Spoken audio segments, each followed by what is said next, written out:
नमस्कार, मैं हूं आपके साथ रोहित। विवादित बयानों के लिए मशहूर भोपाल से बीजेपी सांसद साध्वी प्रज्ञा एक बार फिर सुर्खियों में हैं। इस बार राहुल गांधी पर दिए गए विवादित बयान के चलते वो चर्चा में हैं। बता दें कि साध्वी प्रज्ञा ने राहुल गांधी के लंदन के कैम्ब्रिज विश्वविद्यालय में दिए गए बयान पर तीखी प्रतिक्रिया दी है और कहा है कि आप इस देश के नेता हैं, आपको जनता ने चुना है और आप जनता का अपमान कर रहे हैं। आप देश का अपमान कर रहे हैं। आपकी माताजी इटली की हैं और विदेशी महिला से उत्पन्न पुत्र कभी देशभक्त नहीं हो सकता।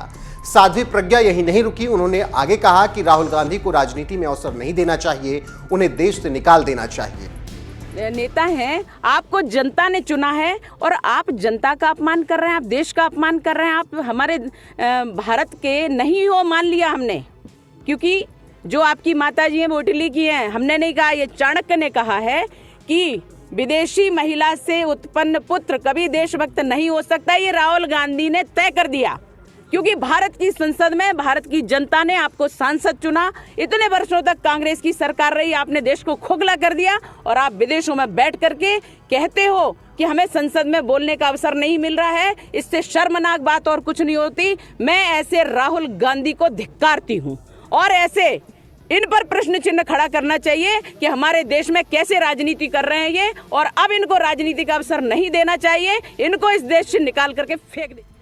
अब जब सांसद प्रज्ञा ठाकुर ने राहुल गांधी पर तंज कसा तो ये बात कांग्रेस को चिप गई। बता दें कि लंदन में जाकर राहुल गांधी ने देश के लोकतंत्र को कमजोर बताया। इसके अलावा आरएसएस और भाजपा पर भी हमला बोला और देश की मीडिया और संसद की भी जमकर आलोचना की, जिसके बाद से ही बीजेपी ने इस पर तीखी प्रतिक्रिया दी है। वहीं तभी से राहुल लगातार बीजेपी के निशाने पर हैं। यहां तक कि कांग्रेस के अंदर भी इसको लेकर जमकर बवाल मचा हुआ है। राहुल के इस बयान पर सिर्फ प्रज्ञा ठाकुर ही नहीं बल्कि तमाम नेता अब प्रतिक्रियाएं दे रहे हैं और राहुल गांधी की आलोचना कर रहे हैं और इसे भारत के खिलाफ बयानबाजी बता रहे हैं। यहां तक कि उपराष्ट्रपति जगदीप धनखड़ ने भी राहुल के बयान पर कहा कि लोग बाहर जाकर कहते हैं कि सदन में माइक बंद कर दिया जाता है, बोलने नहीं दिया जाता है। ये बेहद दुखद है। तो आप समझ सकते हैं कि किस तरीके से राहुल के एक बयान पर बवाल मचा हुआ है और लगातार इस पर अब तीखी प्रतिक्रियाएं बीजेपी की तरफ से देखने को मिल रही हैं। ऐसे में देखना होगा कि कांग्रेस इस पर क्या कुछ जवाब देती है। बहरहाल अभी आप सुनिए उपराष्ट्रपति जगदीप धनखड़ राहुल गांधी के इस बयान को लेकर क्या कुछ कह रहे हैं। इस मौके पर मैं ये कहना चाहूंगा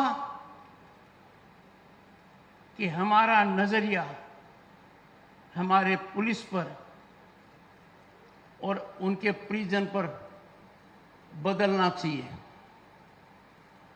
इनका योगदान समाज में स्थायित्व के लिए है, कानून व्यवस्था को सही करने के लिए है।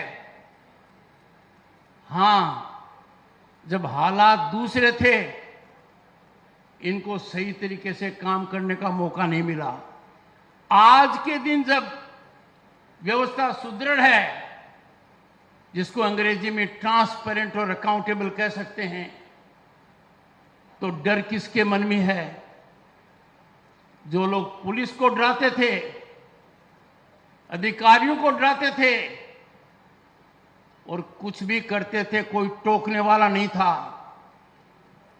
आज के दिन कानून अपना काम कर रहा है कि आपके मुख्यमंत्री को एक नया नाम तक दे दिया गया है।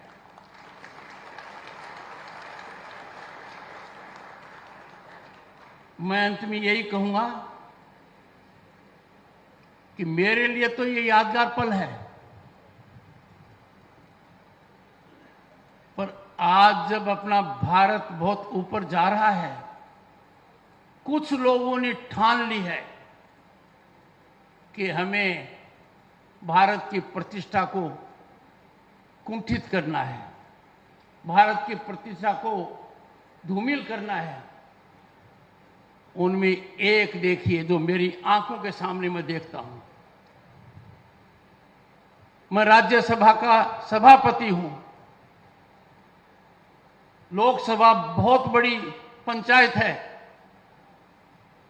जिनमें आज तक माइक ऑफ नहीं हुआ है और कोई बाहर जाकर कहता है कि इस देश में माइक ऑफ होता है। कैसे बर्दाश्त कर सकते हैं? छाती पर कितना सांप लौटता होगा। हां, देश के अंदर संकट आया था इमरजेंसी के दौरान, माइक भी बंद हुई थी, जेल में उन लोगों को रख दिया गया जो राष्ट्र भावना से प्रेरित थे। वो दिन अब कभी नहीं आ सकता। ऐसे मौके पर मैं आप सबसे एक आह्वान करूंगा, आग्रह करूंगा, विनती करूंगा हाथ जोड़कर, आप अपने विचारों को खुलकर रखिए। उन शक्तियों के बारे में चुप्पी मत साधिए, निर्भीक होकर अपनी बात कहिए। ये आपका दायित्व है, आप ही कर सकते हैं, आमजन ही कर सकता है। यदि अगर आपको संसद में व्यवस्था चाहिए, आप चाहें कि आपका सांसद वहां ठीक आचरण करे, संसद के अंदर बहस हो, उस मंदिर के अंदर किसी भी प्रकार से डिस्टर्बेंस न हो, आपकी जिम्मेवारी है। जब आप इन मामलों के अंदर दखल देंगे, प्रोत्साहन नहीं देंगे, उनको कुंठित करेंगे, निश्चित रूप से सब रास्ते पर आएंगे। एक बार फिर यहां आकर मुझे बहुत प्रसन्नता हुई है। मैं यहां से पॉजिटिविटी लेकर जा रहा हूं।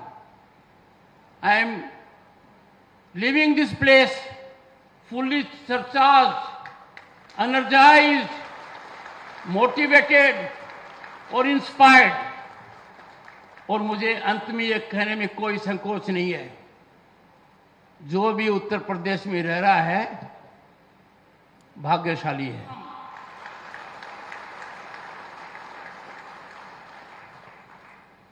कितनी बड़ी बात है, इस क्रांति का उल्लेख हमने कभी नहीं किया। इस क्रांति का उल्लेख अंग्रेज इतिहासकार जेम्स ग्रांट की पुस्तक में मिलता है। मैं माननीय मुख्यमंत्री जी से अनुरोध करूंगा कि वो देश में पहल करें और अपने उत्तर प्रदेश में, उत्तम प्रदेश में जो भी स्वाधीनता संग्राम में लोगों का योगदान हुआ है, उनको चिन्हित कर ज्यादा से ज्यादा प्रसारित करें।